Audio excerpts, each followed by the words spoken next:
Hi, this is Heath Dixon, and welcome to part 2 of our residential purchase agreement training.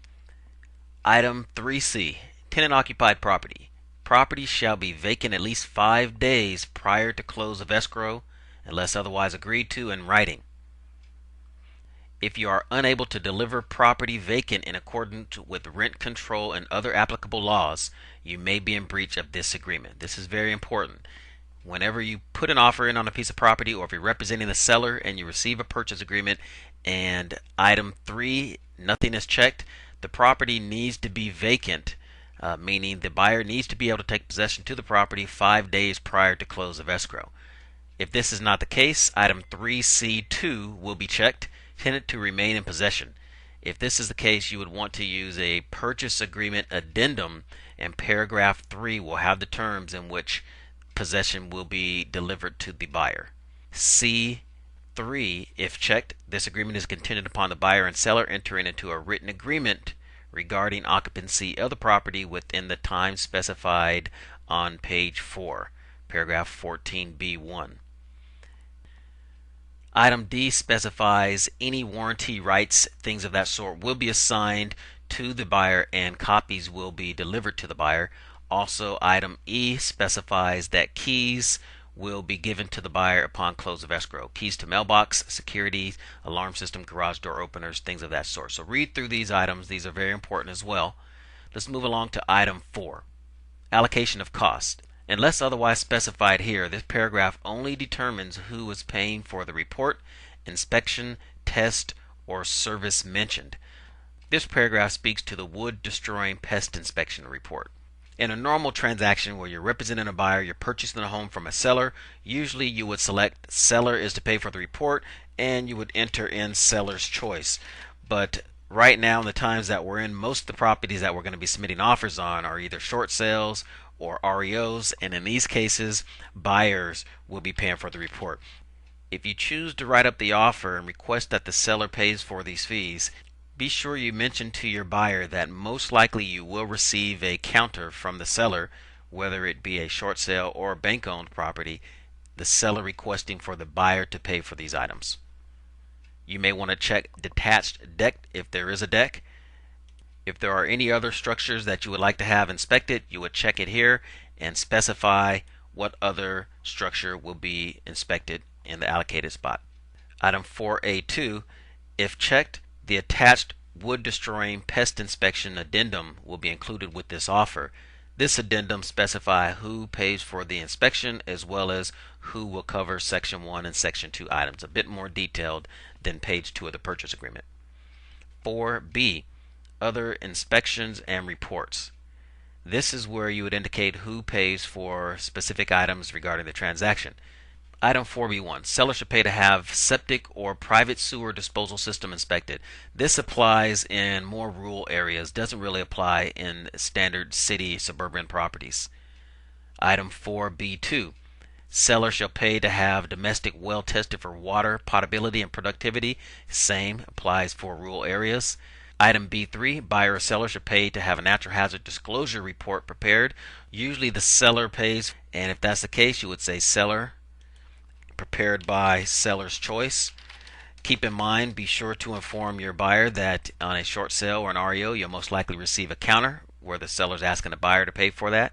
Items 4 and 5, these will be if there's any other reports that the buyer is asking the seller to pay for. For instance, if it was a home inspection report, you would indicate it here, or if it is a roof inspection report, you would indicate here.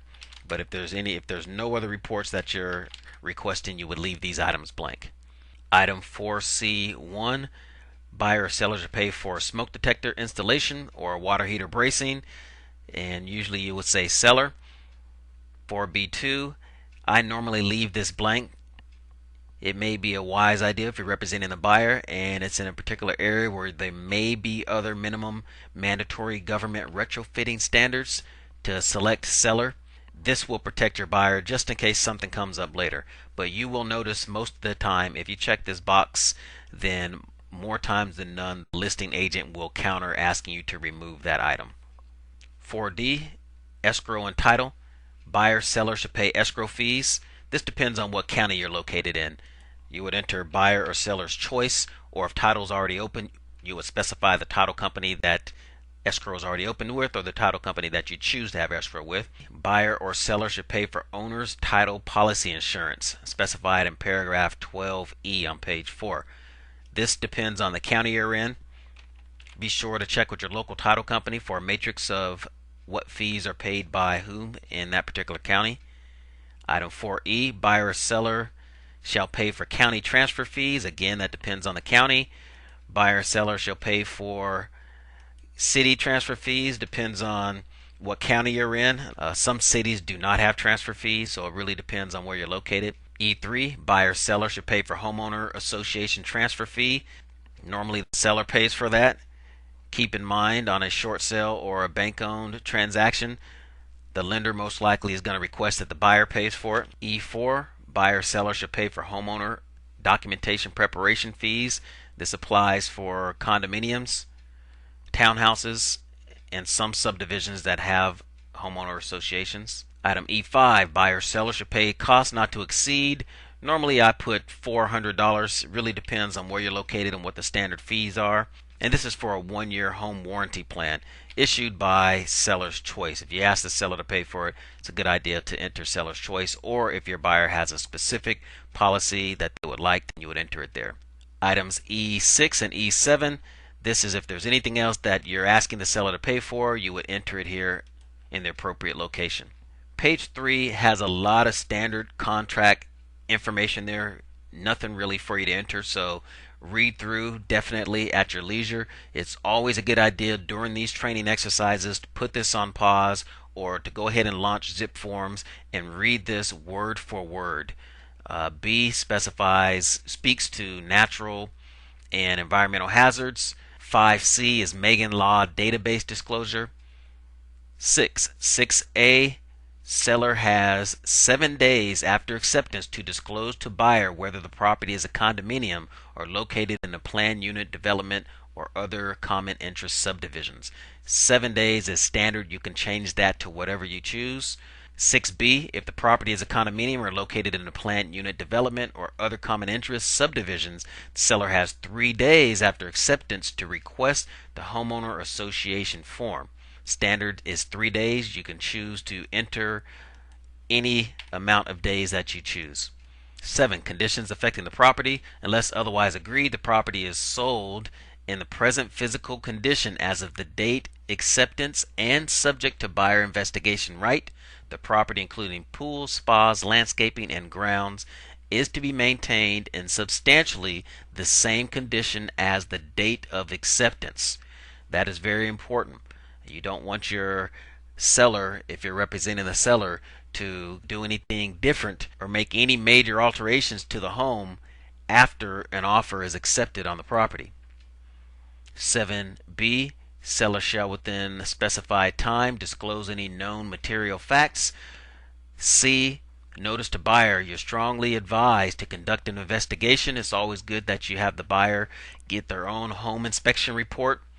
7D, note to seller, buyer has the right to inspect the property as specified in Port 14B based upon information discovered in those inspections.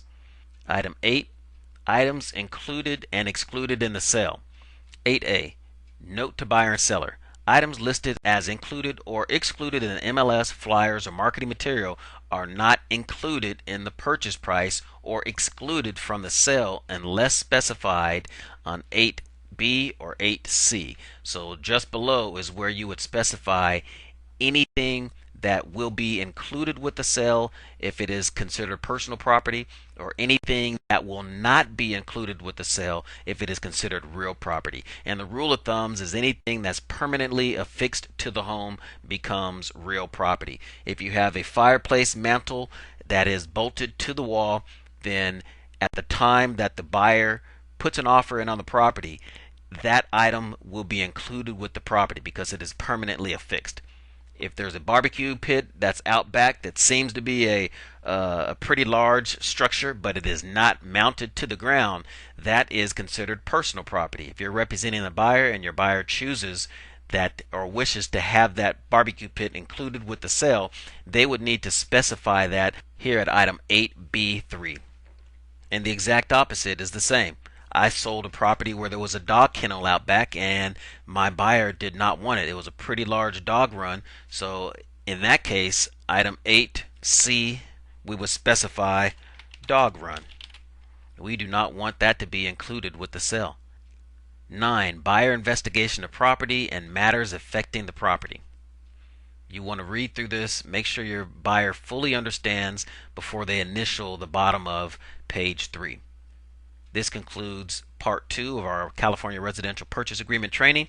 Be sure to tune in for part 3.